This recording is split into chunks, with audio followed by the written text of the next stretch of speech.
voulais parler simplement de ce qu'on constate sur le terrain, des défaillances de la protection de l'enfance qui apparaissent dans l'enquête menée par Mémoire traumatique et victimologie, par ce chiffre quand même effarant, puisqu'il n'y a que 4% de nos répondantes qui ont été prises en charge par l'aide sociale à l'enfance, qui en soi est un chiffre effarant, puisque l'enquête le redit aussi, le lieu de plus grand danger reste la famille. Pour subir des violences sexuelles, reste la famille.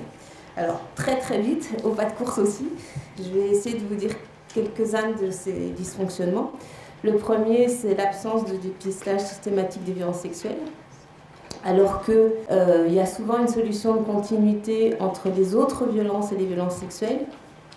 C'est une espèce de question logique. Quand on s'autorise à violenter, à battre un enfant, on peut aussi l'utiliser sexuellement. Il n'y a pas de raison de s'arrêter là. À partir du moment où son corps est un objet, on peut continuer à l'utiliser. Alors qu'il est plus facile de parler des coups que de l'inceste, on sait que très souvent les enfants sont plutôt placés pour d'autres raisons que les violences sexuelles, mais il n'y a pas de démarche de dépistage de violences sexuelles une fois que les enfants sont placés.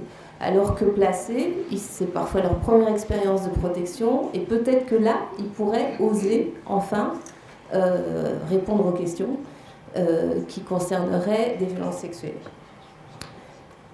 Ensuite, toujours cette insuffisance de dépistage parce qu'il y a une méconnaissance du fonctionnement des systèmes familiaux incestueux, qui fait qu'il y a une sous-estimation des complicités maternelles actives ou passives. Il y a une sous-estimation des mécanismes d'homéostasie, comme on dit en thérapie familiale, c'est-à-dire qu'on peut avoir une partie de la fratrie qui va défendre le système familial contre les victimes.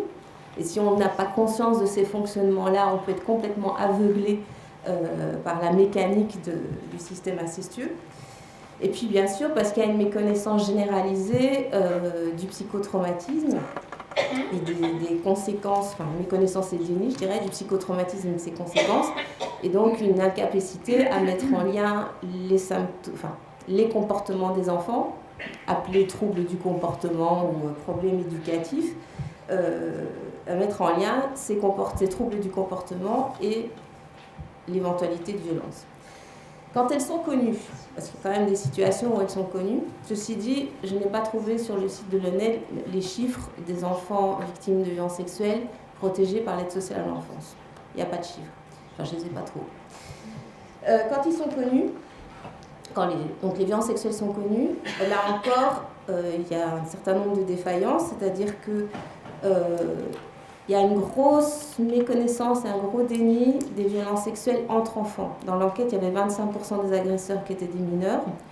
Quand il s'agit quand il y a des actes sexuels entre les enfants, trop facilement, on renvoie ça, hélas, grâce à la théorie de la sexualité infantile, sur la curiosité, de la découverte, etc.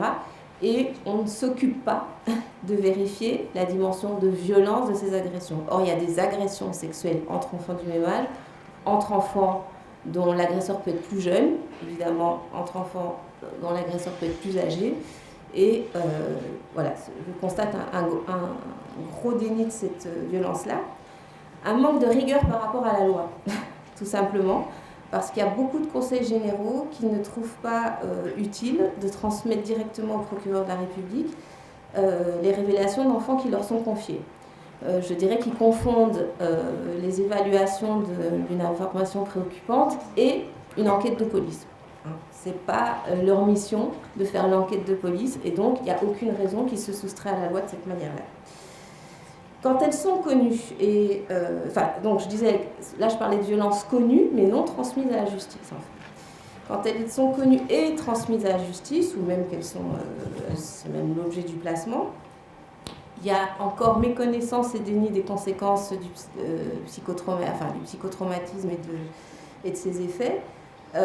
Et du coup, ça a été dit un peu plus tôt, il y a, je m'étais mis un petit ami, il n'y a aucune prise en charge spécifique de ces enfants, qui de toute façon ne choisissent pas, comme ils ne choisissent pas leur avocat, ils ne choisissent pas leur thérapeute. Il n'y a aucune prise en charge spécifique.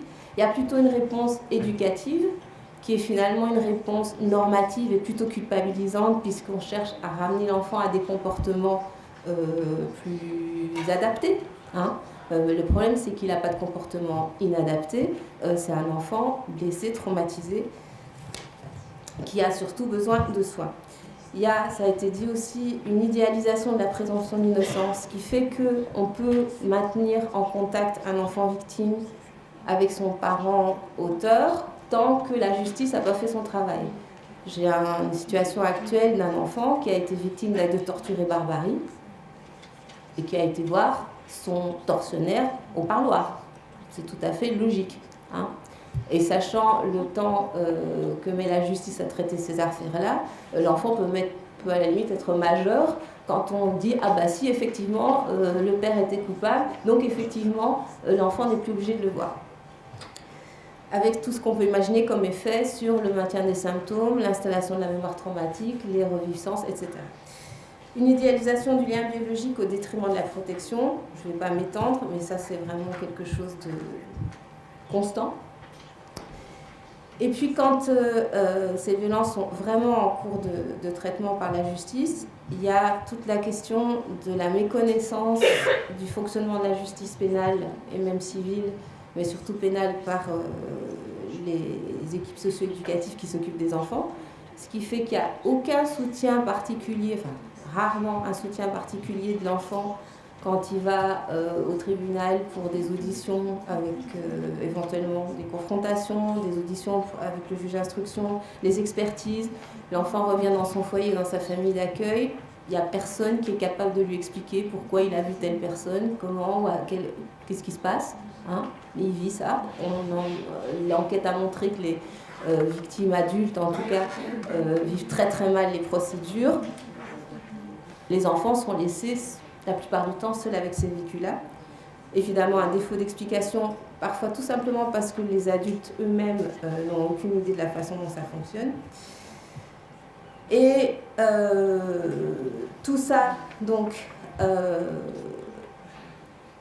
aboutit à ce que l'enquête a souligné, c'est que ces personnes qui sont victimes enfants, non seulement ne sont pas dépistées, ne sont pas protégées, ne sont pas soignées, mais en plus sont réexposées souvent toute leur vie d'enfant à leur agresseur, avec donc une consolidation des conséquences psychotraumatiques et tout ce qui s'ensuit pour leur santé physique, psychique et médicale, comme on l'a vu ce matin dans les résultats de l'enquête.